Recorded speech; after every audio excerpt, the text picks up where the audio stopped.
Stories house में आप सभी का स्वागत है। मैं हूं मोहिनी गुप्ता।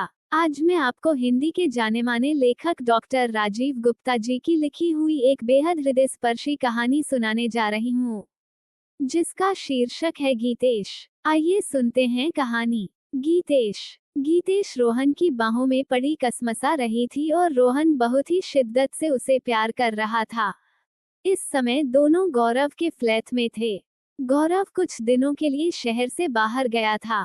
वह अपने फ्लैट की चाबी रोहन को दे गया था और उससे कह गया था कि वह रात में उसके फ्लैट में सो जाया करे। रोहन की तो जैसे लॉटरी ही निकल आई थी। उसे गीतेश के साथ गुलछर्रे उड़ाने के लिए इतनी अच्छी जगह बड़ी आसानी से उपलब्ध हो गई थी। गीतेश ने भी रोहन की बात बड़ी आसानी से मान ली थी। रोहन ने कहा था, गीतेश जी, चलिए न, आज हम लोग कहीं बाहर चलते हैं, इस कॉलेज की सरहद से पार। कहाँ? उसकी बात सुनकर गीतेश के मन में भी गुदगुदी होने लगी। गौरव के फ्लैट में। हाँ, वो कुछ दिनों के लिए अपने गांव गया है और अपने फ्लैट की देखभाल के लिए चाबी मुझे दे गया है।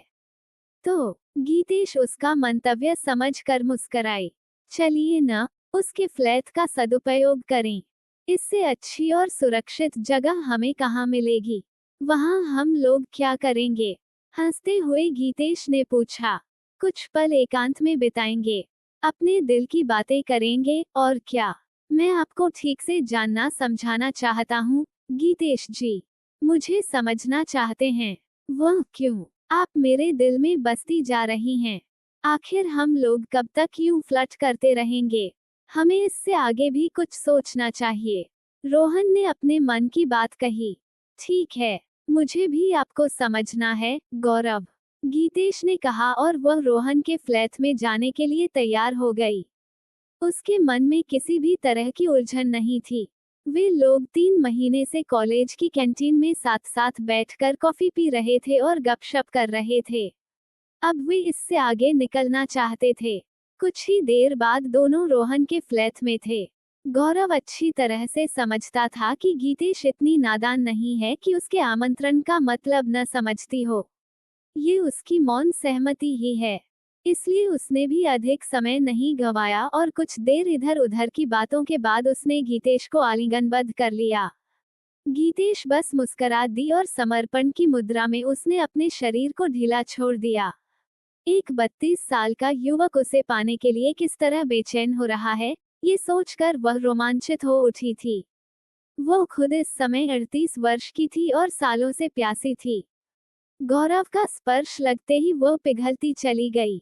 वो ये सोचकर मन ही मन मुस्कुराई कि कैंटीन में एक कप कॉफी से लेकर प्यार तक का ये सफर उन दोनों ने कितनी जल्दी तय कर लिया है। गीतेश की शादी तब हुई थी जब वो केवल 21 साल की थी। वह बेहद आकर्षक और सुंदर थी। उसका शरीर एकदम सांचे में ढला हुआ था, सुगठित और मोहक।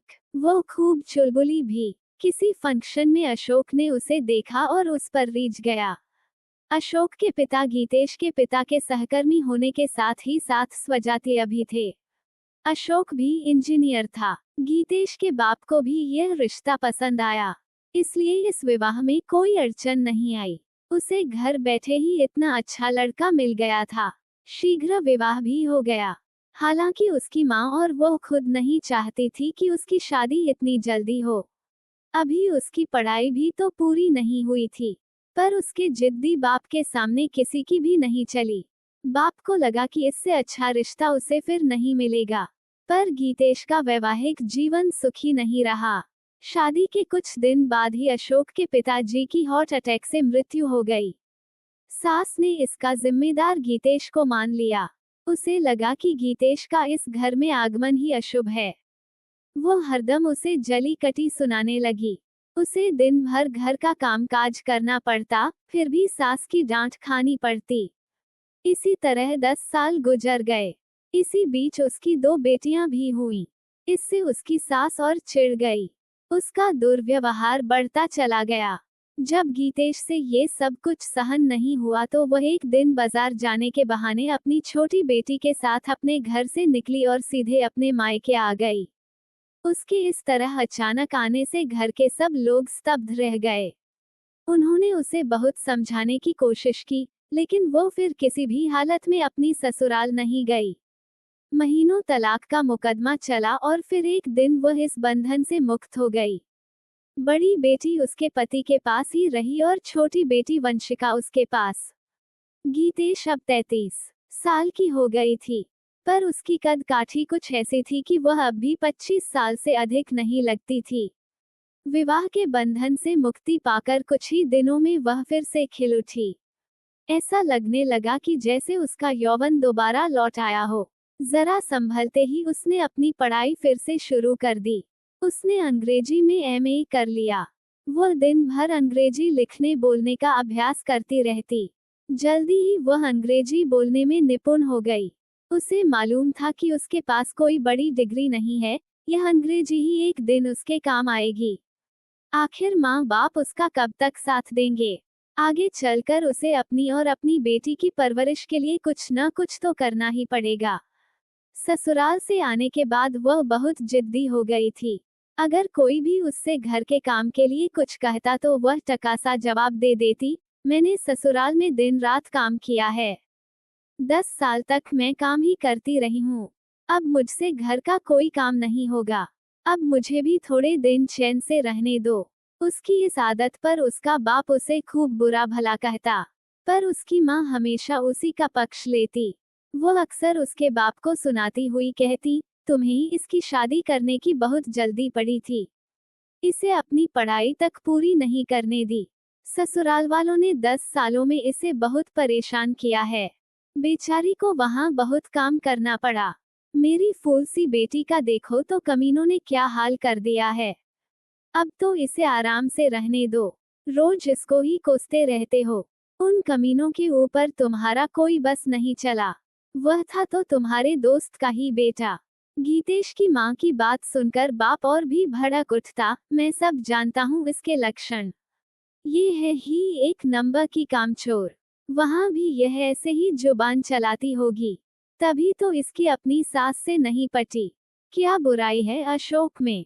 कमाऊं पति था, छोड़कर चली आई नाशपीटी। बाप चाह रहा था कि गीतेश की दूसरी शादी हो जाए।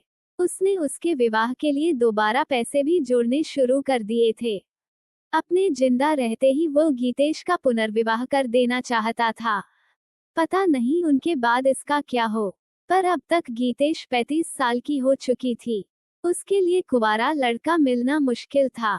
उसके लिए जो भी रिश्ते आ रहे थे, वे सब विधुर थे और एक दो बच्चों के बाप भी। अपने बच्चों के लिए ही वे लोग दूसरी शादी करना चाहते थे। उन्हें पत्नी से अधिक घर की जिम्मेदारियां संभालने वाली एक औरत चाहिए थी। गीतेश के बाप को एक रिश्ता पसंद आया था। लड़का बैंक में था। उसकी पत्नी का 2 साल पहले एक एक्सीडेंट में देहांत हो गया था। वह अब दोबारा शादी करना चाहता था। उसके एक 10 साल का बेटा था। परिवार संपन्न था। वो गीतेश को देखने आया और उसने गीतेश को पसंद भी कर लिया। पर गीतेश ने वहां शादी करने से साफ इनकार कर दिया। अब दूसरों के बच्चों को पालना मेरे बस की बात नहीं है। 10 साल बाद तो मैं बड़ी मुश्किल से नर्क से निकल पाई हूँ। अब तुम लोग फिर से मुझे उसी नरक में धकेल देना चाहते हो। उसने लड़के के जाते ही बिसूरना शुरू कर दिया। रहने दो न, जब गीतू की इच्छा नहीं है तो रहने दो। बेचारी को यहाँ भी बहुत काम करना पड़ेगा। बहुत बड़ा परिवार है इन लोगों का। एक देवर है और अभी 2 बहिनें भी शादी करने को हैं। घर में कितना काम रहता होगा।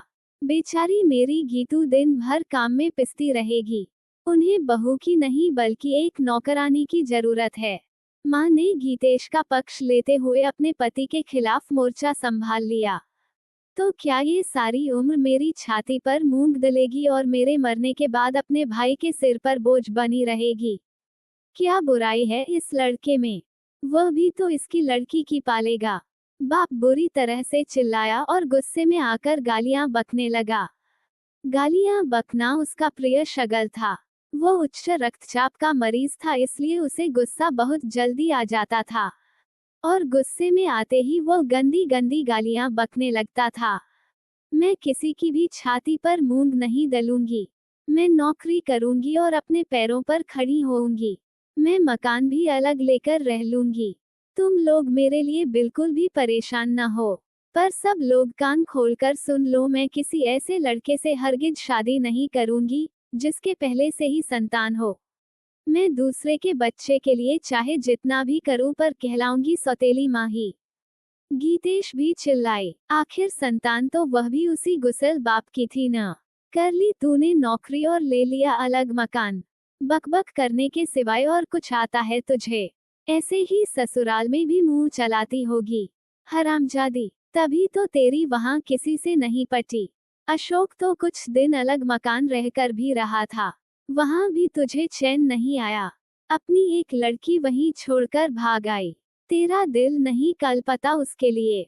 बाप ने उसकी बखिया उधेड़ी। वो खड़ा खड़ा गुस्से से कांप रहा था। वो ही कौन सा शरीफ था हरामजादा। एक नंबर का कमीना था साला। रोज तो मेरे ऊपर हाथ उठता था। मेरी शादी करने से पहले कुछ तो उसके बारे में पता लगाया होता। एक नंबर का शराबी था हरामी। बिसूरती हुई गीतेश चिल्लाए और उसे जितनी गालियां आती थी सबकी सब एक ही सांस में उसको दे डाली। थोड़ी बहुत आजकल कौन नहीं पीता है? ये तो आजकल का फैशन है।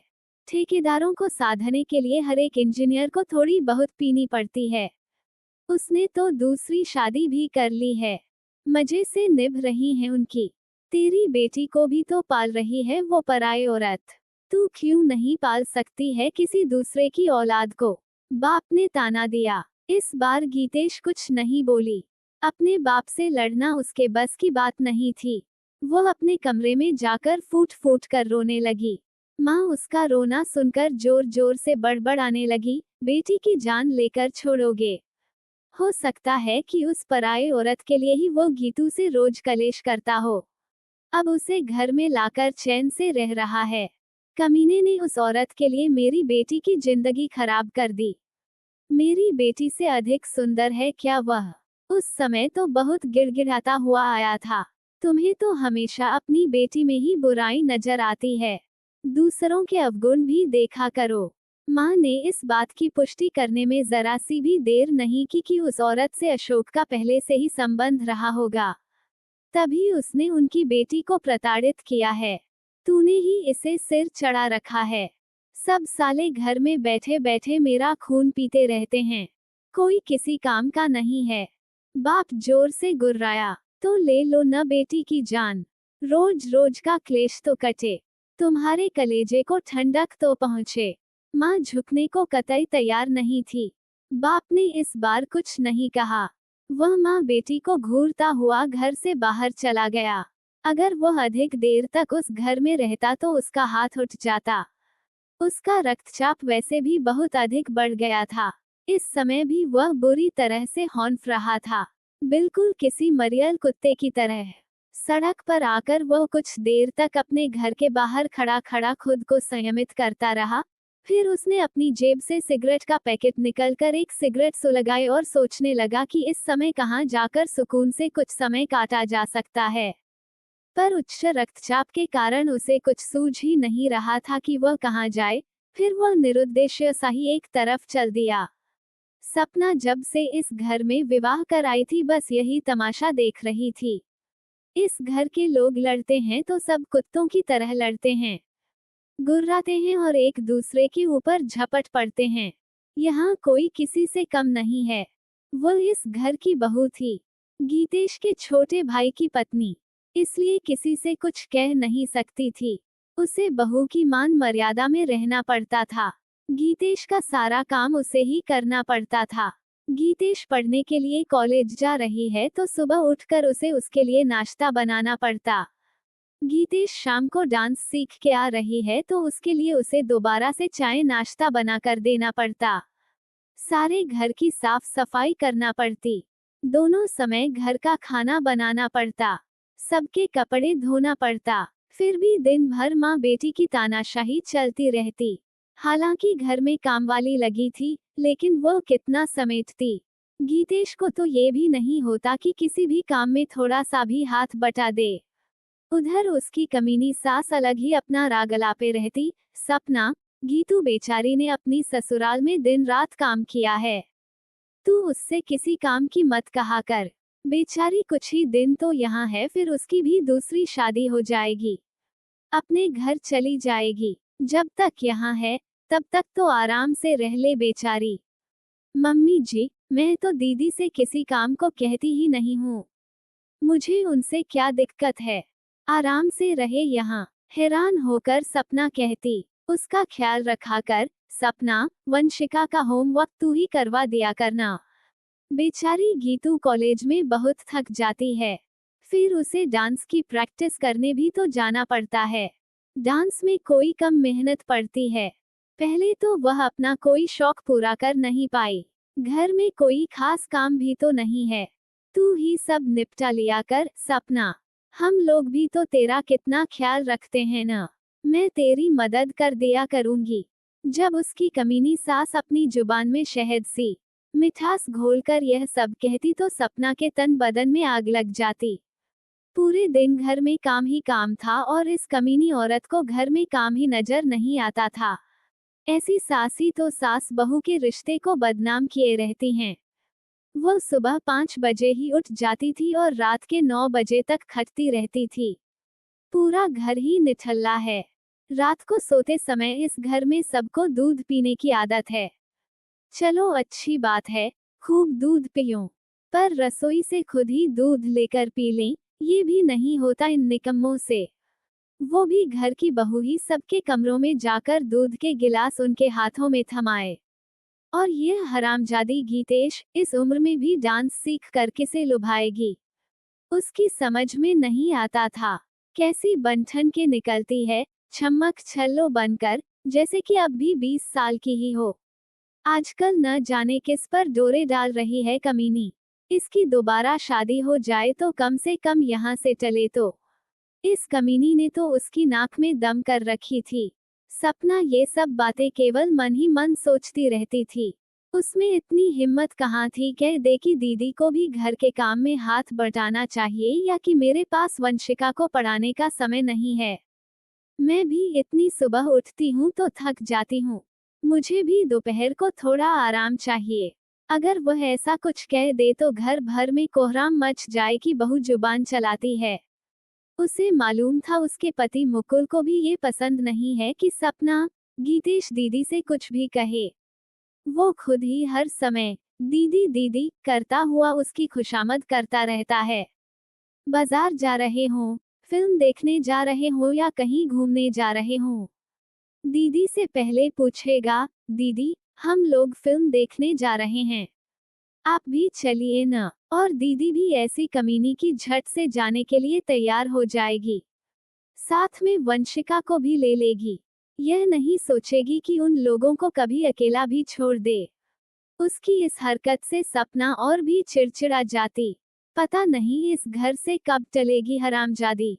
इतनी भी अक्ल नहीं है कमीनी को कि हर समय भाई भाभी के बीच में न घुसा करे, पर वो कर ही क्या सकती थी। इसी दिलासे से जी रही थी कि यह कुतिया कभी न कभी तो उसका पीछा छोड़ेगी। वैसे उसे गीतेश के यहाँ रहने से कोई ऐतराज नहीं था, पर बेवजह ही उसके नखरे उससे बर्दाश्त नहीं होते थे। गीतेश ने मकान तो अलग नहीं लिया, पर उस दिन से नौकरी ढूंढने में वो पूरी शिद्दत से जुट गई और 1 महीने में उसने नौकरी ढूंढ भी ली। घुन्नी थी, पर थी अपनी धुन की पक्की। इस मौके पर उसकी अंग्रेजी में दक्षता और उसका अंग्रेजी में एमए होना उसके बहुत काम आया। वो एक अच्छे पब्लिक स्कूल में अंग्रेजी की टीचर हो गई। उसे इंटरमीडिएट के क्लास पढ़ाने को मिले।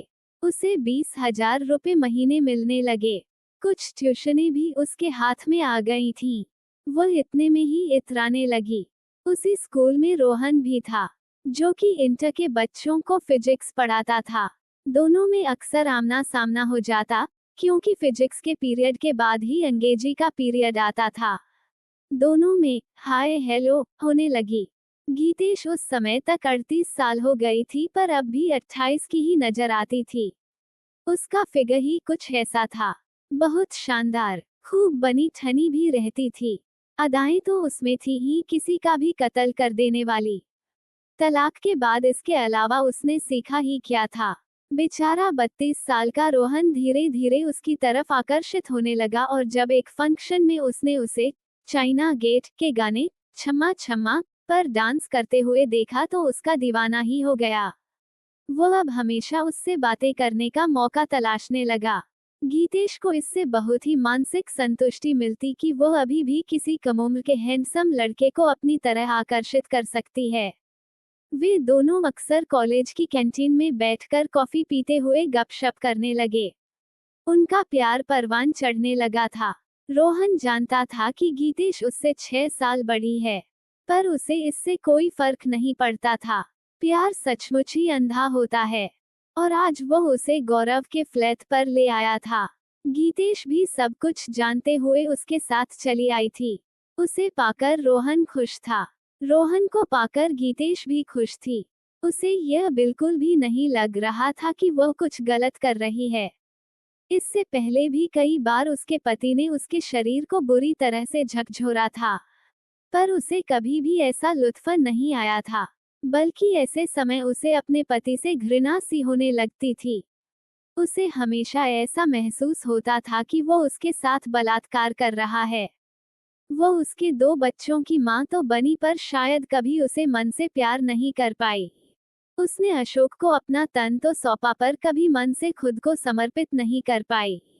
पर रोहन के स्पर्श ने उसके तन मन को तरंगित कर दिया था। शायद वह बरसों से वह शारीरिक सुख से वंचित थी, इसीलिए। गीतेश जी, मैं आपसे शादी करना चाहता हूँ। जब रोहन ने उससे ये कहा तो वह हैरान रह गई। उसे उससे ऐसी आशा बिल्कुल नहीं थी। वह तो अब तक बस यही सोचती आई थी कि रोहन उससे फ्लर्ट करता है। वो खुद भी यहाँ बस उसके साथ अपने तन की प्यास बुझाने चली आई थी। वो 38 साल की थी और रोहन अभी 32 साल का, उससे 6 साल छोटा। उसका पीरियड भी अब अनियमित होने लगा था। उसे पता था कि वह रोहन को यौन सुख तो दे सकती है पर शायद अब बच्चा नहीं। पर रोहन का ये प्रस्ताव सुनकर वह रोमांचित हो उठी। उसके मन में ख्वाहिशें पलने लगीं। रोहन, मैं आपसे 6 साल बड़ी हूँ। कुछ सोचने के बाद उसने कहा। उसे मालूम था कि शादी के बाद उम्र की ये असलियत वह रोहन से छिपा नहीं पाएगी। इसलिए पहले से ही सब कुछ सच सच बताना ठीक रहेगा। अगर फिर भी वह उसे कोई ऐतराज नहीं है, तब तो ठीक है। इससे क्या फर्क पड़ता है? फर्क पड़ता है, कुछ ही दिन में तुम मुझसे उबने लगोगे। अपने कपड़े व्यवस्थित करते हुए गीतेश ने कहा। वह उठकर पलंग पर बैठ गई थी। रोहन अब भी पलंग पर लेटा उसे कपड़े पहनते देख रहा था। उसे वह कहीं से भी 38 साल की नहीं लग रही थी। उसका जिस्म सचमुच ही सांचे में ढला हुआ था। एकदम साफ सुथरा और गोरा शरीर। उसके शरीर में अभी भी किसी भी तरह की शिथिलता नहीं आई थी। अंग प्रत्यंग कसा हुआ था। कुछ लड़कियां होती ही ऐसी हैं कि जिनसे उम्र अछूती रहती है। चिरयौवना, गीतेश ऐसी ही लड़की थी। उम्र तो बस एक संख्या है, गीतेश जी।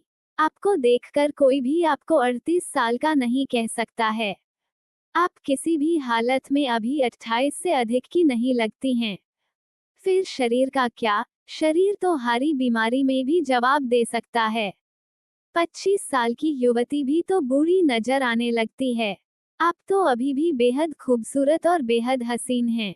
एक 28 साल की युवती से भी अधिक, रोहन ने उठते हुए कहा।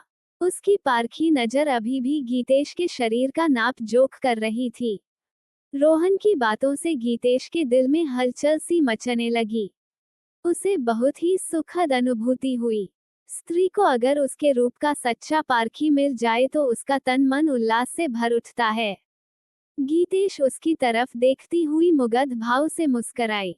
तब ठीक है, पर आप तो जानते ही हैं कि मेरी एक बेटी भी है, जो कि कभी कभी मेरे साथ कॉलेज आती है। वह भी हमारे साथ ही रहेगी, गीतेश ने कहा। वह रोहन को अच्छी तरह से परख लेना चाहती थी कि वो उसकी कितनी शर्तें मान सकता है, उसके प्रेम में कितनी सच्चाई है। मुझे कोई ऐतराज नहीं, हम दोनों मिलकर उसकी परवरिश करेंगे। वह तो बहुत प्यारी बच्ची है, रोहन ने उत्साह से कहा। मैं बहुत बड़े परिवार के साथ नहीं रह पाऊंगी, रोहन। घर परिवार के बहुत अधिक बंधन मुझे स्वीकार नहीं हैं। अपनी पहले पति के साथ मैंने 10 साल बहुत ही घुट घुट के काटे हैं। अब मैं नहीं चाहती कि हमारी स्वतंत्रता में कोई दखल दे। शादी के बाद हम लोग अलग फ्लैट लेकर रहेंगे, गीतेश ने कहा। वह जानती थी कि रोहन इस समय उसके लिए पगलाया हुआ और अभी वह उसकी सब बातें स्वीकार कर लेगा। सुंदर स्त्रियां मूर्ख पुरुषों से अपनी बात मनवाने में बहुत ही माहिर होती हैं और इश्क में हर एक बुद्धिमान पुरुष भी अपना विवेक खो देता है। हाँ गीतेश, हमें अलग फ्लैट तो लेना ही पड़ेगा। पिताजी को जो सरकारी क्वार्टर मिला है, उसमें इतनी जगह ही कहाँ है कि हम लोग वहाँ अपना घरौंदा बना सकें, रोहन ने हंसते हुए कहा। तब ठीक है रोहन, आप आज से फ्लैट ढूंढना शुरू कर दें। गीतेश ने अपनी स्वीकृति दे दी। वह खुश थी। रोहन से उसे भी पूरी संतुष्टि मिली थी। उसने उसे तृप्त कर दिया था। भविष्य की सुखद कल्पना करके वह खुशी से झूम उठी। I love you, Geetesh. मैं जल्दी ही फ्लैट ढूंढने के बाद आपके पिताजी से बात करता हूँ। रोहन ने पुनः उसे आलिंगन में लेते हुए उसके सुकोमल होठों को चूमते हुए कहा। गीतेश सचमुच ही बहुत चालाक लड़की थी। वह समझ गई थी कि रोहन बुरी तरह से उसके इश्क में गिरफ्तार है। आज तो उसने उसे तृप्त कर दिया था, पर आगे से वह उसे अपने जिस्म को तब तक नहीं छूने देगी जब तक कि वह उससे शादी नहीं कर लेता है। वह उसे जितना तड़पाएगी उतना ही वह उसे पाने के लिए बेचैन हो उठेगा। वो उससे कम उम्र का लड़का है, हो सकता है कि उसे बार बार पाकर उसका मन बदल जाए और वो उसे बासी और बूढ़ी लगने लगे। एक बार अगर वे शादी के बंधन में बंध गए तो फिर वो कहीं नहीं जा सकेगा। इसके बाद जब भी रोहन ने उसे कहीं ले जाने की कोशिश की तो वो कोई न कोई बहाना बनाकर टाल गई। वो केवल कॉलेज परिसर में ही उससे मिलती जुलती और बतियाती रही। अगर उसने अधिक जिद की तो अधिक से अधिक उसके साथ कॉलेज की कैंटीन में बैठकर एक कप कॉफी पी ली। अब वो उससे ये भी कहने लगी थी कि उसके पिताजी उसके विवाह को लेकर बहुत चिंतित हैं और उसके लिए कोई पढ़ा लिखा सर्विस वाला लड़का देख रहे हैं। अगर वो उससे शादी करना चाहता है तो यही ठीक समय है कि वो अपने घर वालों से बात कर ले और उसके पिताजी से मिल ले। अब तो उसके ऊपर भी इतनी पाबंदियां लग गई हैं कि वो उसके साथ कहीं भी नहीं जा सकती है। वह रोज इसी तरह की बातें करके रोहन का मानसिक शोषण करती और अपनी अदाओं से उसे अपनी तरफ आकर्षित करने की कोशिश करती रहती। गीतेश ने रोहन पर कुछ ऐसा जादू कर दिया था कि वो उसे किसी भी कीमत पर खोना नहीं चाहता था। इसलिए उसने अपने माँ बाप को किसी तरह मनाया और एक दिन उन्हें अपने साथ लेकर गीतेश के घर उसके बाप से अपनी शादी की बात करने पहुंच गया। गीतेश का बाप गुस्सेल जरूर था पर अनुभवी भी था। वह रोहन के व्यक्तित्व से प्रभावित तो हुआ पर यह भी समझ गया कि यह प्यार व्यार कुछ भी नहीं है, मात्र शारीरिक आकर्षण है। 2-4 साल में जब यह आकर्षण कम होगा तो रिश्तों में खटास आ जाएगी और आपस में रोज कलेश होने लगेगा। वह अपनी लड़की को भी बहुत अच्छी तरह से जानता था कि यह एक नंबर की मुनहफिट है। सहन करने की जगह वह 2 की 4 सुनाएगी और सारे रिश्ते तार तार होकर बिखर जाएंगे। आप लोग सोच लीजिए, मेरी गीतेश रोहन जी से पूरे 6 साल बड़ी है। शादी कर लेने के बाद आप लोगों को कहीं पछतावा ना हो। शादी विवाह कोई खेल तमाशा नहीं है। बाप ने उन लोगों से साफ साफ कह दिया। वह बाद में किसी तरह की किचकिच नहीं चाहता था। वह नहीं चाहता था कि बाद में वे लोग ये कहते फिरें कि उन्हें शादी से पहले गीतेश की सही सही उम्र नहीं मालूम थी। उनकी लौंडिया ने उसके भोले भाले लड़के को अपने मोहब्बत के जाल में फंसा लिया था। रोहन के माँ बाप गीतेश के बाप की साफगोई से पहले तो सकपकाए। उन्हें लगा कि शायद वह ये कहना चाहते हैं कि तुम्हारा लड़का पूरा बेवकूफ है, जो कि खुद से 6 साल बड़ी लड़की से शादी करना चाहता है। इसलिए वह कुछ देर तक सन्नाटे की स्थिति में खामोश बैठे रहे। फिर जब उन्हें लगा कि वह केवल सच्चाई बयान कर रहा है तो वह उनकी बात से प्रभावित हो गए। कुछ देर बाद रोहन की माँ बोली, अब उम्र का क्या है भाई साहब, लड़की पढ़ी लिखी और संस्कारी होना चाहिए। रोहन की उम्र बहुत कम नहीं है। अपना अच्छा बुरा खुद ही सोच सकता है। आजकल तो बच्चे अपनी पसंद से ही शादी करते हैं। ना कह दो तो बुरा मान जाते हैं। आत्महत्या करने तक की धमकी देने लगते हैं। हमारी तो बस यही इच्छा है कि बच्चे खुश रहें और इनका भविष्य उज्जवल हो। गीतेश के बाप ने रोहन की मां की बात सुनते सुनते रोहन के बाप की तरफ देखा। वो उल्लू का पट्टा बराबर अपनी बीबी के समर्थन में अपना सिर हिलाए जा रहा था। वो उसे एकदम से बीबी का गुलाम लगा। हालांकि अपने घर में शेर वो खुद भी नहीं था। एक बात और है बहन जी, शादी से पहले वो भी समझ लीजिए। बाद की किचकिच मुझे पसंद नहीं है, गीतेश के बाप ने कहा। वो कहने में कुछ बाकी नहीं रखना चाहता था। वो क्या, भाई साहब? रोहन की मां ने चौकन्नी होते हुए पूछा। गीतेश की एक बेटी भी है, यही जो आपके सामने बैठी है। इस समय 14 साल की हो रही है। शादी के बाद ये गीतेश के पास ही रहेगी। रोहन जी, या आप लोगों को कोई एतराज तो नहीं होगा? गीतेश के बाप ने एकदम साफ साफ कह दिया और उन लोगों के चेहरों पर आते जाते भावों को बड़ी उत्सुकता से देखने लगा कि देखें अब ये लोग क्या बोलते हैं। उसकी बात सुनकर वे लोग सचमुच ही बगले झांकने लगे थे। उन्होंने किसी लड़की का इतना स्पष्टवादी बाप पहली बार देखा था। अंकल जी, गीतेश जी ने ये सब कुछ मुझे पहले से ही बता दिया है।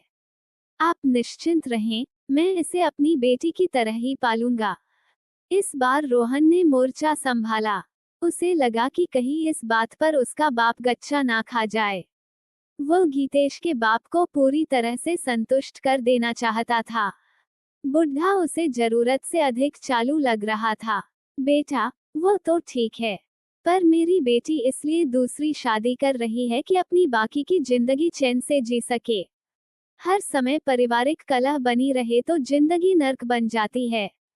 अपनी निजी जिंदगी में दखल देना इसे बिल्कुल भी पसंद नहीं है। तुमने अलग फ्लैट तो ढूंढ लिया है? बुढ़ा चुप होने का नाम ही नहीं ले रहा था। वो खोद खोद के ऐसे प्रश्न कर रहा था कि लड़के वाले नर्वस हो जाएं और झींक के कह दे कि भाड़ में जाए तुम्हारी लड़की। मुझे नहीं करनी है ये शादी। उसे शायद रिश्ता जोड़ने से अधिक तोड़ने में दिलचस्पी थी। अंकल जी, मेरा भी ऐसा ही मानना है कि परिवार के हर सदस्य को स्पेस मिलना चाहिए, तभी संबंधों में मधुरता रहती है। नहीं तो बहुत जल्दी रिश्ते बोझ लगने लगते हैं। इसलिए मैंने एक 2 कमरों का फ्लैट बैंक से लोन लेकर ले लिया है।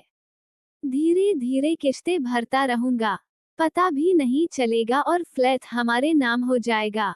रोहन ने फिर उसे आश्वस्त किया। उसे डर था कि बुढ़ा कहीं उन दोनों के रिश्तों में टांग न अड़ा दे।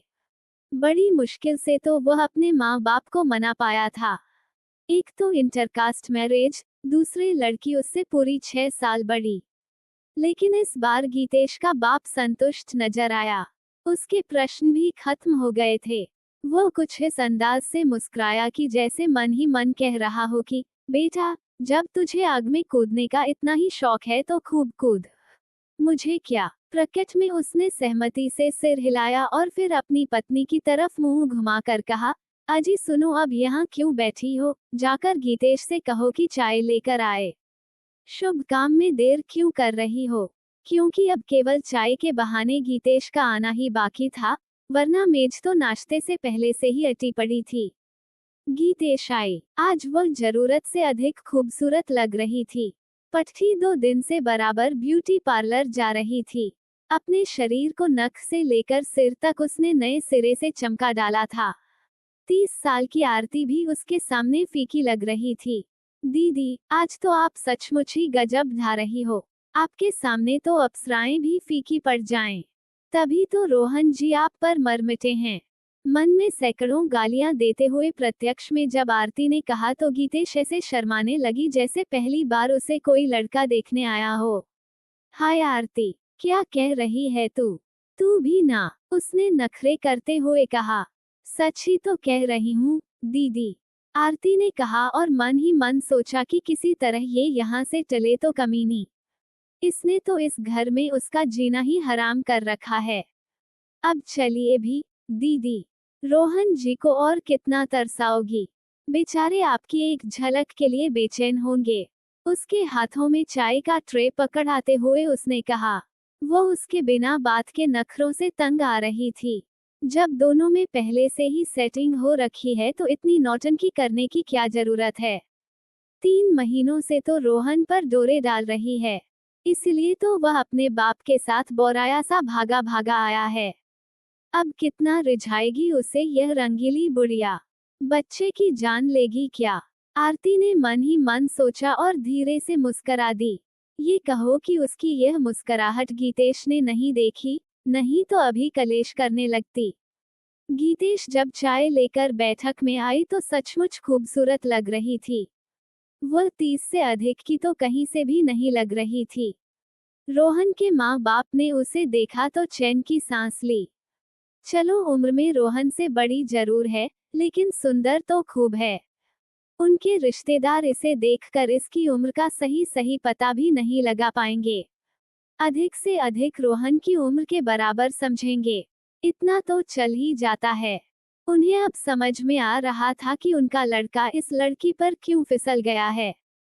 वाकई सुंदर है लड़की, शरीर एकदम स्लिम है। इसने अपने जिस्म की बड़े अच्छे से देखभाल की है और खुद की भी। कहीं से भी एक लड़की की माँ नजर आती है।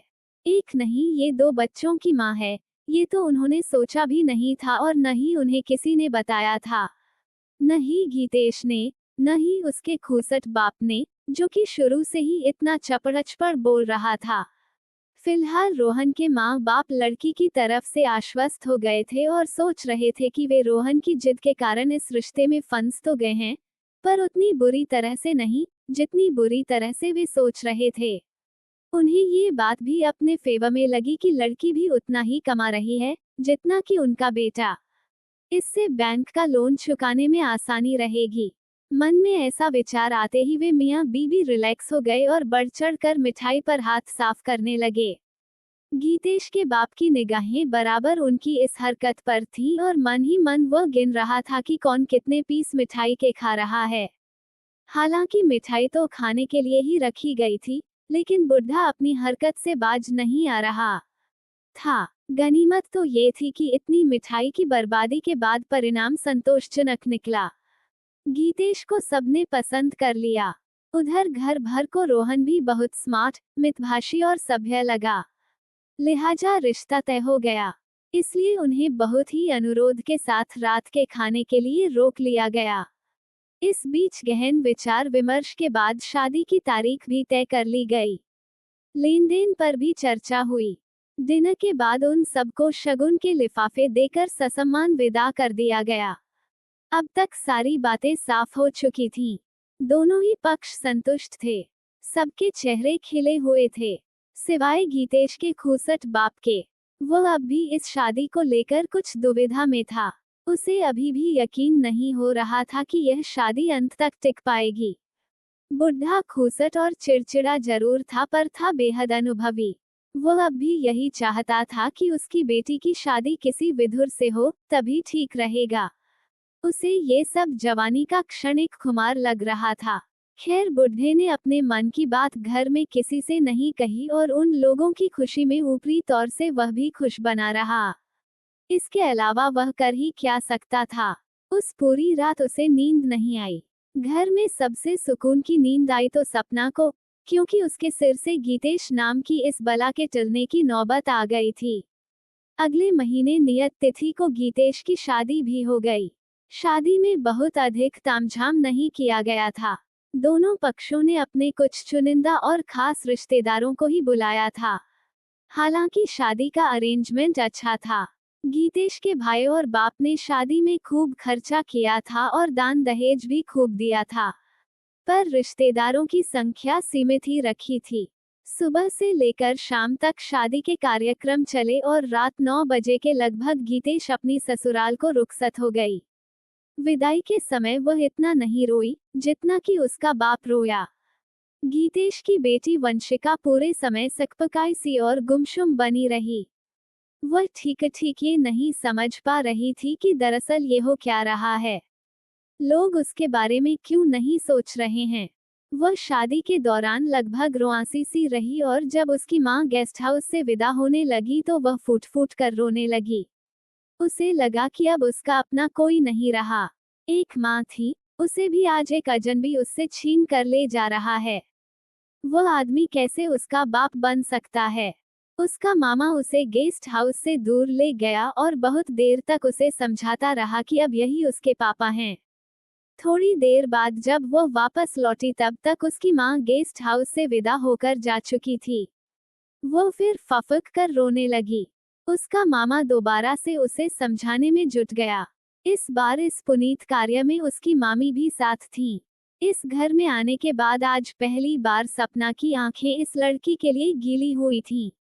वो उसे समझा रही थी कि एक दो दिन में वह भी अपनी माँ के पास चली जाएगी, अपने नए घर में, अपने मम्मी पापा के पास। रोहन गीतेश को विदा कराकर सीधे उसे अपने नए घर में ही ले गया था, क्योंकि उसके बाप का सरकारी क्वार्टर बहुत छोटा था और उसमें इतनी भी जगह नहीं थी कि वह अपनी सुहागरात भी ढंग से मना सके।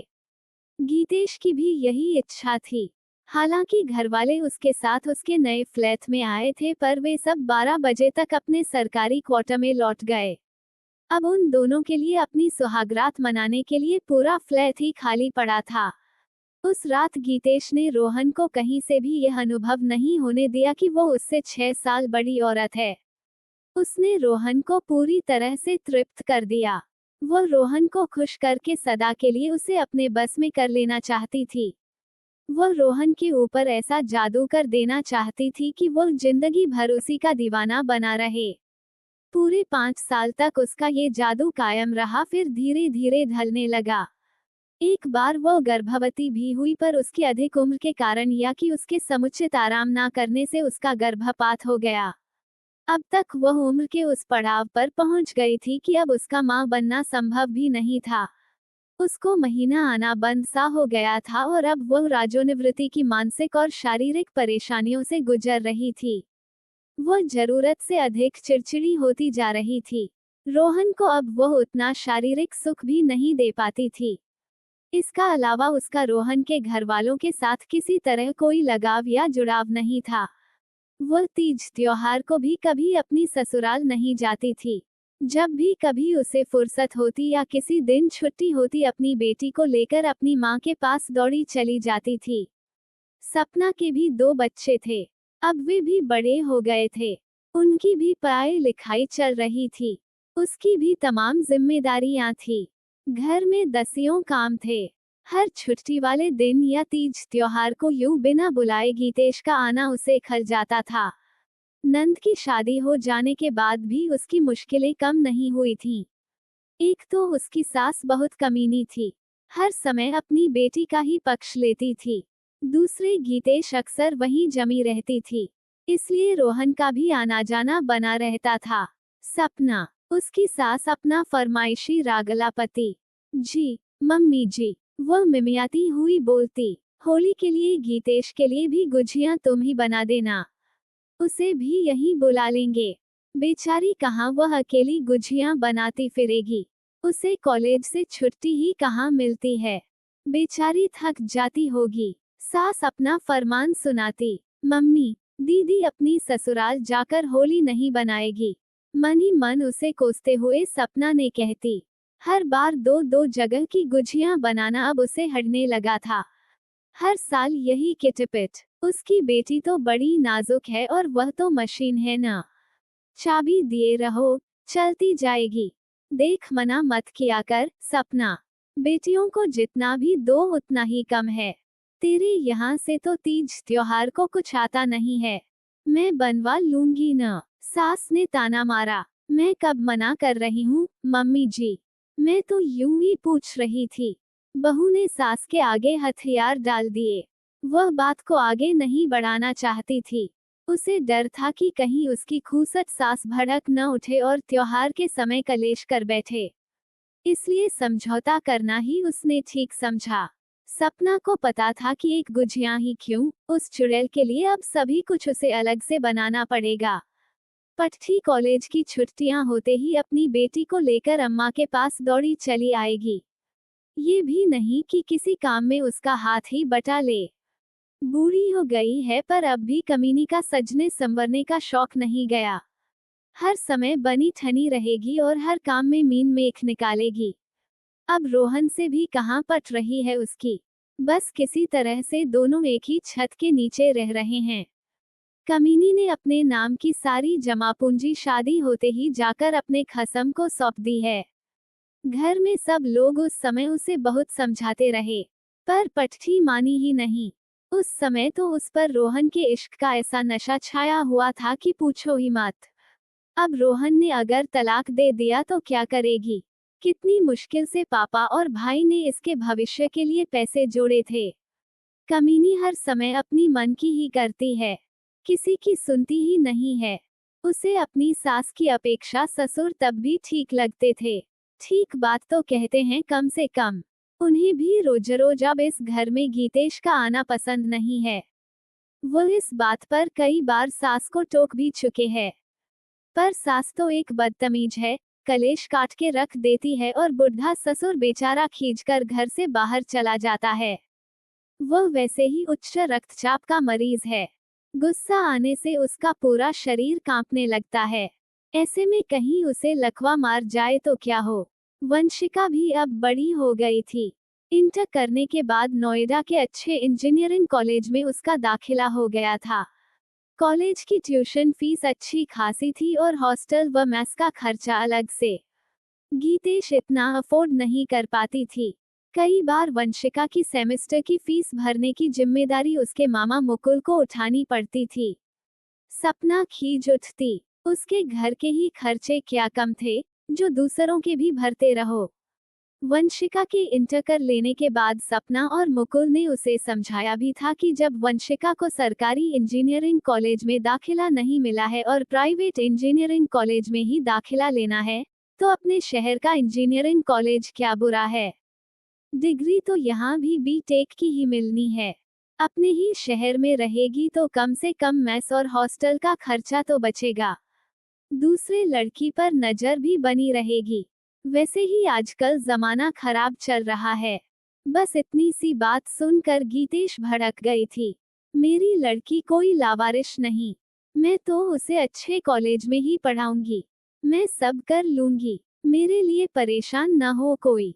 गीतेश तुनक कर बोली, दीदी, यहाँ के कॉलेज में क्या बुराई है। यहाँ क्या इंजीनियरिंग कॉलेजों की कमी है। मैंने भी तो यहीं से बीटेक किया है और आज अच्छी खासी नौकरी कर रहा हूँ। आप इतना पैसा कहाँ से लाएंगी।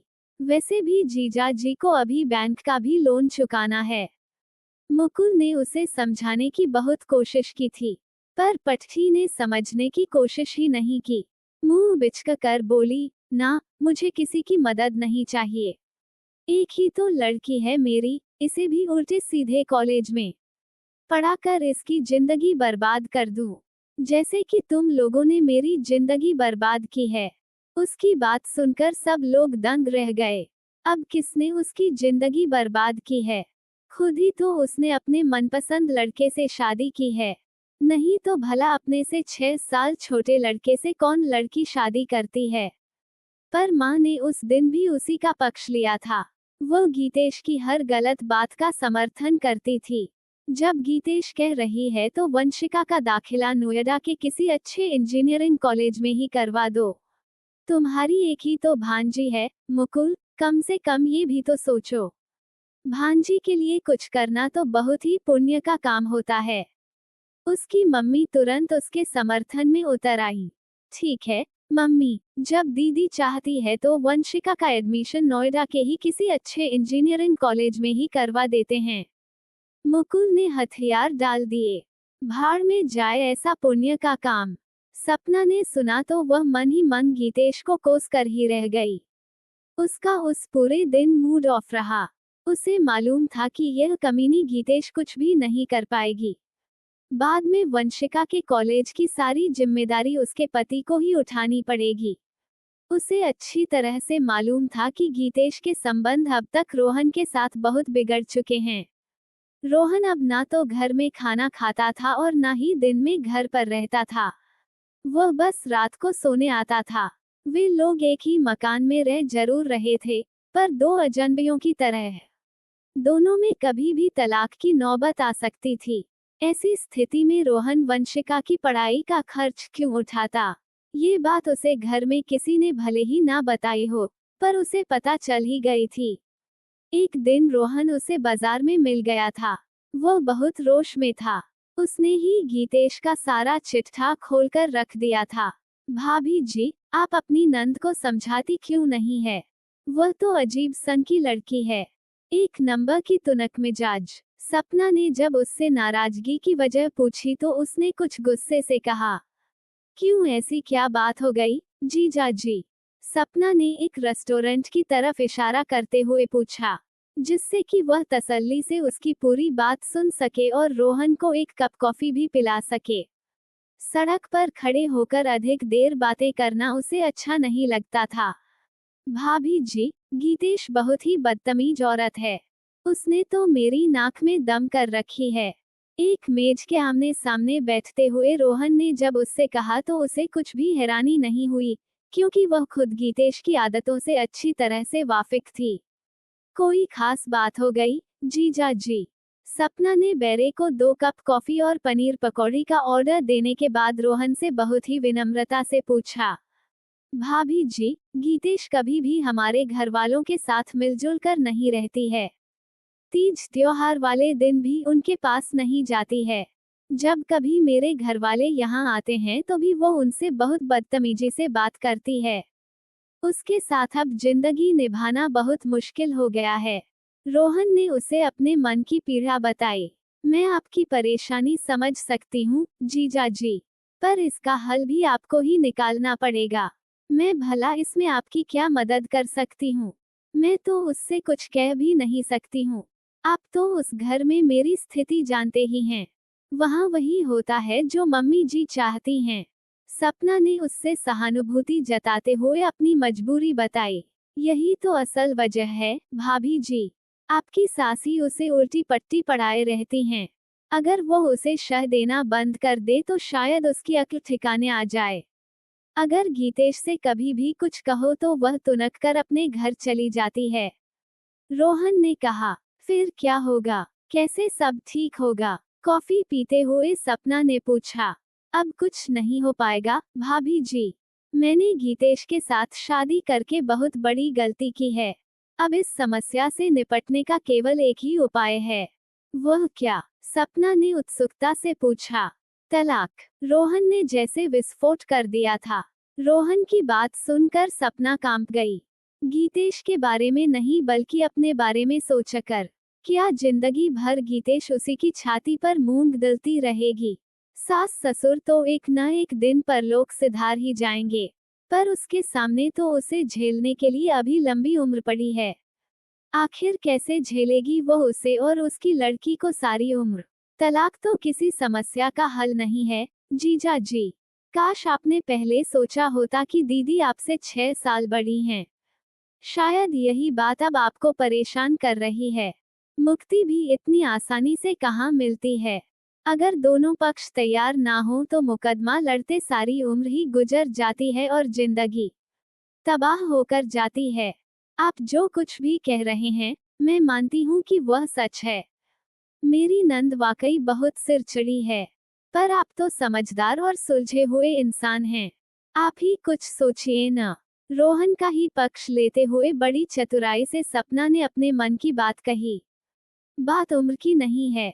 इंसान का स्वभाव अच्छा होना चाहिए। परिवार वालों से सामंजस्य भी तो रखना चाहिए। आखिर वे मेरे माता पिता हैं। आप भी तो अपने परिवार से सामंजस्य बनाकर रखती हैं। मैं तो देखता हूँ कि आपको अपने घर में क्या क्या नहीं झेलना पड़ता है। रोहन ने सपना की तारीफ करते हुए कहा। वही तो मैं भी कह रही हूँ जीजा जी। इस समस्या का समाधान तलाक नहीं है। सपना ने फिर जोर देकर कहा। तो फिर समझौता ही है। किसी दिन आप घर आइए, हम सब लोग मिलजुल कर इस समस्या का हल निकालते हैं। अगर हम रिश्ते तोड़ना चाहें तो क्षण भर में तोड़ सकते हैं, पर उन्हें जोड़ने में सारी उम्र गुजर जाती है। इसलिए रिश्तों को बचाए रखने में ही समझदारी है। चाहे रिश्ते कितने भी उबाऊ क्यों ना हो जाएं, हमें प्रयास करना चाहिए कि रिश्ते फिर महक उठें। ठीक है, मैं आपकी बात पर विचार करूंगा। सपना को रोहन कहीं से भी गलत नजर नहीं आ रहा था। उस दिन तो वह रोहन से संबंध सुधार लेने की बात कहकर चली आई थी, पर उसे पता था कि अब यह इतना आसान नहीं रह गया है। और यही हुआ भी। 1 साल तब बीता जब बाकायदा रोहन के वकील द्वारा तलाक का नोटिस गीतेश को मिल गया और वह तुनक में आकर तलाक देने को राजी भी हो गई। पर सब लोगों ने उसे समझाया कि वो हरगिज रोहन को तलाक ना दे। मुकदमा चलेगा तो आगे देखा जाएगा। कभी कभी आपस में सुलह भी हो जाती है। इसके बाद एक रोज सपना को ये भी पता चला कि अब रोहन रात को भी अपने घर नहीं जाता है। घर में जब तब खुसर फुसर होती रहती थी, पर एक आध शब्द सपना के कानों में पहुंच ही जाते थे। उधर गीतेश अब भी हीरोइन बनी घूमती रहती थी। उसने एक स्कूटी ले ली थी, उसी पर इधर उधर दौड़ती फिरती थी। उसके चेहरे पर शिकन तक न थी। हाँ, जिस दिन गीतेश को तलाक का कानूनी नोटिस मिला, उसके बाप को जरूर गहरा सदमा पहुंचा। वह 10 दिन तक बिल्कुल खामोश बना रहा और जरूरत से ज्यादा सिगरेट फूंकने लगा। 11वें दिन उसे दिल का जबरदस्त दौरा पड़ा। उसे शहर के सबसे बड़े हॉस्पिटल में भर्ती कराया गया। उन्होंने उसे आईसीयू में डाल दिया और 1 सप्ताह तक खूब लूटा। फिर 18वें दिन जब उसे लकवा भी मार गया तो ये कहकर कि अब मरीज उनके बस का नहीं है, दिल्ली के एक बड़े प्राइवेट हॉस्पिटल को रेफर कर दिया, जहां से उनका अच्छा खासा कमीशन बंधा हुआ था। वहां वह 5 दिन तक एडमिट रहा और फिर 6ठे दिन परलोक सिधार गया। इस बीच ये भी हुआ कि उसका दामाद रोहन रोज उसे देखने आता रहा। वो वहां घंटों बैठता, दौड़ दौड़ के उसके लिए दवाएं लाता और फिर रात को चुपचाप अपने घर चला जाता। पता नहीं कि उसे खुद पर अफसोस हो रहा था या कि बूढ़े के लिए उसके दिल में अब भी कुछ हमदर्दी शेष थी। पर इससे गीतेश के घर वालों को कुछ आशा बंधी कि अगर गीतेश अब भी सुधर जाए तो शायद ये रिश्ता टूटने से बच सकता है। समस्या वैसे भी कोई बड़ी नहीं थी, बस आपसी तालमेल की कमी थी। इस उम्र में रोहन की भी दूसरी शादी होने वाली नहीं थी। अभी तो उसका तलाक भी नहीं हुआ था तो दूसरी शादी कैसे हो जाती। गीतेश अब भी उसी फ्लैट में आराम से रह रही थी, पर यह बात सबको पता थी कि वह तभी तक उस फ्लैट में रह सकती है जब तक कि तलाक का मुकदमा चल रहा है। ज्यों ही उन दोनों का तलाक होगा, इस फ्लैट को खाली करने का कानूनी नोटिस भी उसे मिल जाएगा। फिर किस हैसियत से वह वहां रहेगी। और उसकी इतनी क्षमता भी नहीं थी कि वह अलग किराए का मकान लेकर कहीं और रह सके। हालांकि इस फ्लैट में रुपया गीतेश का भी लगा था, पर इसका कोई ठोस प्रमाण उसके पास नहीं था। फ्लैट रोहन के ही नाम था। अगर वो यहाँ से हटाई गई तो क्या होगा। वो फिर से सपना की छाती पर मूंग दलने पहुंच जाएगी। इसीलिए सपना नहीं चाहती थी कि गीतेश की शादी किसी भी हाल में टूटे। पर शादी टूटने की कगार पर थी। रोहन की तरफ से कानूनी नोटिस तो आ ही गया था। एक निश्चित समयावधि में गीतेश को भी अपना पक्ष रखना था। इसके लिए एक अच्छे वकील की तलाश शुरू भी हो गई थी। फिर कुछ महीनों बाद विधिवत मुकदमेबाजी शुरू हो गई। जब तब तारीखें पड़ने लगीं। रोहन तलाक चाहता था और गीतेश तलाक नहीं चाहती थी, इसलिए मुकदमा लंबा खींचता जा रहा था। मुकदमा इतना लंबा खींचा कि इस बीच वंशिका ने कंप्यूटर साइंस में बीटेक करके दिल्ली में नौकरी करना भी शुरू कर दी। अभी उसे केवल 30,000 रुपए महीने ही मिलते थे, पर कहीं न कहीं से तो उसे शुरुआत करनी ही थी। शुरुआत में कोई भी कंपनी बहुत अधिक पैकेज नहीं देती है। जैसे जैसे अनुभव बढ़ता है, पैकेज भी बढ़ता रहता है। अभी तो उसे काम सीखना था, अपने काम में दक्ष होना था। वंशिका दीप्ति नाम की एक लड़की के साथ एक 2 कमरे का फ्लैट शेयर करके दिल्ली में रहने लगी। दीप्ति की नौकरी अच्छी थी, उसको अच्छा पैकेज मिलता था। उसके पास फ्लैट का बड़ा कमरा था, दूसरा छोटा कमरा उसने वंशिका को दे दिया था, इसलिए उससे किराया भी कम पड़ता था। फ्लैट में खाना बनाने के लिए किचन था, जिसमें भी दोनों मिलजुल कर खाना बना लेती थीं। पहली बार वंशिका को नौकरी ज्वाइन करवाने और इस फ्लैट में शिफ्ट करवाने मुकुल ही आया था। दीप्ति अच्छे स्वभाव की लड़की थी। वो वंशिका से लगभग 5 साल बड़ी थी। शुरू शुरू में तो उसने वंशिका की तरफ कोई खास ध्यान नहीं दिया था, पर जब 2 महीने बाद गीतेश वंशिका के पास 2 दिन के लिए आए और दीप्ति से भी उसकी मुलाकात हुई, तभी से वह वंशिका को अपनी छोटी बहन की तरह मानने लगी और उसका ख्याल रखने लगी। उसकी उम्र शादी लायक हो गई थी। वह जब तब छुट्टियां लेकर अपने घर चली जाती थी। उसका घर बरेली में था। वापस आकर वह वंशिका को हंसती हुई बताती, यार, मुझे लड़के वाले देखने आए थे। अब जल्दी ही मेरी शादी भी हो जाएगी तो मुझे ये नौकरी छोड़नी पड़ेगी। तो आपका रिश्ता तय हो गया है, दीदी?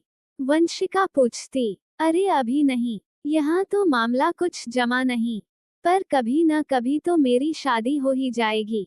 देखने में इतनी भी बुरी नहीं लगाती हूँ, यार। इस रिश्ते को तो मैंने ही इनकार कर दिया है। कहकर वह खिलखिलाकर हंसने लगती, तो उसके मोती से सुंदर दांत खिल उठते थे। क्यों दीदी, इस रिश्ते में कोई खराबी थी? नहीं यार, खराबी कुछ नहीं, लड़के का पैकेज बहुत कम था। बेंगलुरु जैसे शहर में इतने कम पैसों से गुजारा कैसे होता? मुझे पता नहीं कब दूसरी नौकरी मिलती। वैसे लड़का अच्छा था, पर वह बेचारा हाथ मलते रह गया। मुझे उस पर तरस तो बहुत आया, पर मैं भी क्या करूं, यार। कहकर वह फिर जोर से हंसने लगती। दीदी, तुम्हारी शादी हो जाएगी तो तुम तो यह फ्लैट छोड़कर चली जाओगी। तब मेरा क्या होगा? परेशान होती हुई वंशिका पूछती। अरे जाने मन, परेशान क्यों होती है? मैं जाऊंगी तो कोई दूसरा पार्टनर आ जाएगा। ये दिल्ली है मेरी जान। यहाँ किराएदारों की कोई कमी थोड़े ही है। वो उसे ढाढ़स बंधाती। पर वो आप जैसा तो नहीं होगा न दीदी। हो सकता है कि मुझसे भी अच्छा हो। दीप्ति की मम्मी तो अक्सर ही अपनी बेटी से मिलने के लिए आती रहती थीं। वे कई कई दिन तक उसी के पास बनी रहती थीं। वो अपनी बेटी को बहुत प्यार करती थीं। तब उन दोनों को खाने पीने का बहुत आराम हो जाता था। दीप्ति की मम्मी दोनों को अच्छा अच्छा खाना बनाकर खिलाती थीं।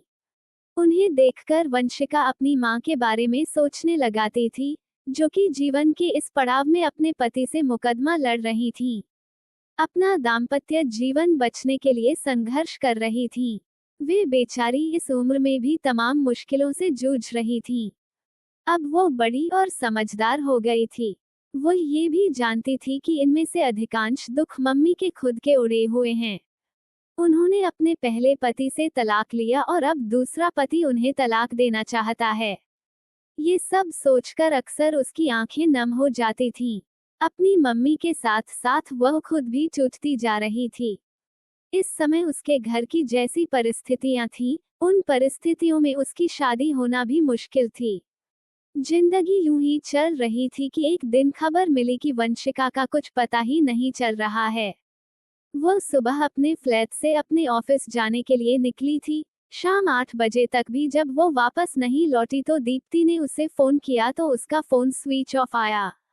दीप्ति ने उसके ऑफिस में फोन किया तो पता चला कि आज तो वह ऑफिस आई ही नहीं थी।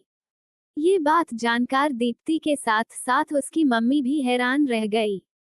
उन्होंने तुरंत ही पास के थाने में उसकी गुमशुदगी की रिपोर्ट लिखवाई और उसके घर पर भी सूचना दी। दीप्ति के लापता होने की खबर सुनकर गीतेश बहुत ही घबरा गई। उस समय मुकुल किसी काम से मुंबई गया हुआ था। उसे कुछ भी नहीं सूझ रहा था कि वह क्या करे। सपना ने कुछ सोचकर रोहन को फोन किया और सारी स्थिति बताई। वह तुरंत गीतेश के साथ दिल्ली जाने के लिए तैयार हो गया। उसने किराए की कार की और आधे घंटे में ही गीतेश के पास पहुंच गया। वे जब दिल्ली पहुंचे तब तक दीप्ति के पिता भी दिल्ली पहुंच गए थे। गीतेश को ये देखकर बहुत ही हैरानी हुई कि दीप्ति के पिताजी और कोई नहीं बल्कि उसके पूर्व पति अशोक ही थे और दीप्ति भी उसी की बेटी थी। दीप्ति ने तो उसे पहली ही मुलाकात में पहचान लिया था, इसलिए वह वंशिका से बहुत प्यार करने लगी थी। पर वह अपनी बेटी को नहीं पहचान पाई थी, क्योंकि अब वह बहुत बड़ी हो गई थी और उसने उसे सालों से नहीं देखा था। सब वंशिका की तलाश में जुटे हुए थे। इसी बीच पुलिस को खबर मिली कि नई दिल्ली की तरफ एक क्रॉसिंग के पास किसी लड़की ने ट्रेन के सामने कूदकर आत्महत्या करने की कोशिश की है, पर अपने उद्देश्य में सफल नहीं हो पाई है और उसे बचा लिया गया है। इस समय वह पास के थाने में है। पुलिस के साथ सब लोग वहां दौड़े गए। ये वंशिका ही थी। सबने सुकून की सांस ली कि वह सकुशल थी। आज गीतेश ने महसूस किया था कि पति पत्नी के लड़ाई झगड़ों और टूटते परिवारों का दंश सबसे अधिक उनके बच्चों को झेलना पड़ता है। वंशिका न जाने कब से इस तनाव को बर्दाश्त कर रही थी। जब उससे ये तनाव और अधिक बर्दाश्त नहीं हुआ तो वह टूट गई। वह धीरे धीरे कुंठित होती चली गई और आज आत्महत्या जैसा कदम उठाने को विवश हो गई। अगर वह अपने उद्देश्य में सफल हो जाती तो क्या होता? उसके जीवन भर की पूंजी उससे छिन जाती। इस एक बेटी के सिवाय उसका है ही कौन? यही सोचते हुए गीतेश फूट फूट कर रोने लगी। आज उसे बहुत ही आत्मग्लानि हो रही थी। उसकी लड़की दीप्ति को एक पराई औरत ने कितनी अच्छी तरह प्यार से पाला था कि अब वो उसके लिए पराई नहीं रही थी, उसी की बेटी हो गई है। और एक वह है जो कि अपनी खुद की बेटी को ही ढंग से नहीं पाल पाई। गीतेश, रो मत। वंशिका को भी मुझे दे दो। मैं इसकी सारी जिम्मेदारी उठाऊंगा। उसके पूर्व पति अशोक ने उसे सांत्वना देते हुए कहा। गीतेश अभी कुछ कह पाती कि रोहन ने हाथ जोड़ते हुए कहा, मुझे माफ कर दीजिए भाई साहब, सारी गलती मेरी ही है।